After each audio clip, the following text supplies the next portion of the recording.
సన్రైజర్ హైదరాబాద్ నలుగురు మెంటల్ నా కొడుకులు ఉన్నారు. మ్యాచ్ గెలవాలంటే వీళ్ళని ఖచ్చితంగా ఆపాలి. సార్ నలుగురు కాదు భయ్యా, ఇప్పుడు సారీ, ఐదుగురు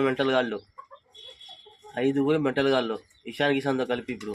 సార్ ఒక్క నిమిషం. ఏమైంది? ఇషాన్ కిషన్ సెంచరీ కొట్టాడు సార్. అయితే లెక్క మార్చాల్సిందే. ఇప్పుడు నలుగురు కాదు, 5 మెంటల్ నా కొడుకులు. లాస్ట్ ఇయర్ కి ఇప్పటికి ఏం మారలేదు. ఇంకొక మెంటల్ నా కొడుకు యాడ్ అయ్యాడంతే.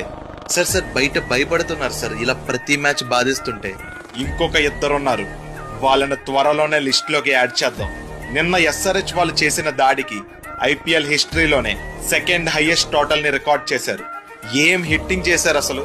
ఎస్ఆర్హెచ్ బ్యాటింగ్ ఆడితే ప్రతి ఓవర్ పవర్ ప్లే లాగే ఉంటది. వస్తారు కొడతారు రిపీట్, వస్తారు కొడతారు రిపీట్, ఇదే ఫార్ములా. ఇషాన్ కిషన్ కొత్తగా వచ్చాడు, అంత త్వరగా సింక్ అవుతాడో లేదో అనుకుంటే మొదటి మ్యాచ్ కి సెంచరీ కొట్టేశాడు. ఇషాన్ కిషన్ ని ఆప్షన్ లో ఎస్ఆర్హెచ్ కొన్న తర్వాత అభిషేక్ శర్మకి కాల్ చేసి నా నుంచి ఏం ఎక్స్పెక్ట్ చేస్తున్నారు, ప్రతి బాల్ బాదడమేనా అని అడిగాడంట. అప్పుడు అభిషేక్ శర్మ వచ్చిన బాల్ ను వచ్చినట్టు చితక్ కొట్టడమే అని చెప్పాడంట. మ్యాచ్ అయ్యాక ఇషాన్ కిషన్, ప్యాట్ కమిన్స్ కూడా ఇదే చెప్పారు అన్నాడు. ఇలా ప్రతి ప్లేయర్ కి ఫ్రీడమ్ ఇస్తే రిజల్ట్ ఈ రేంజ్ లోనే ఉంటది. టాప్ 5 హైయెస్ట్ టోటల్స్ లో 4 టోటల్స్ ఎస్ఆర్హెచ్ పేరు మీదే ఉన్నాయి. ఇది కదా డామినేషన్ అంటే. ఏదైనా ఈ సీజన్ 300 కొట్టడం ఖాయమనే అనిపిస్తుంది. మీరేమంటారు?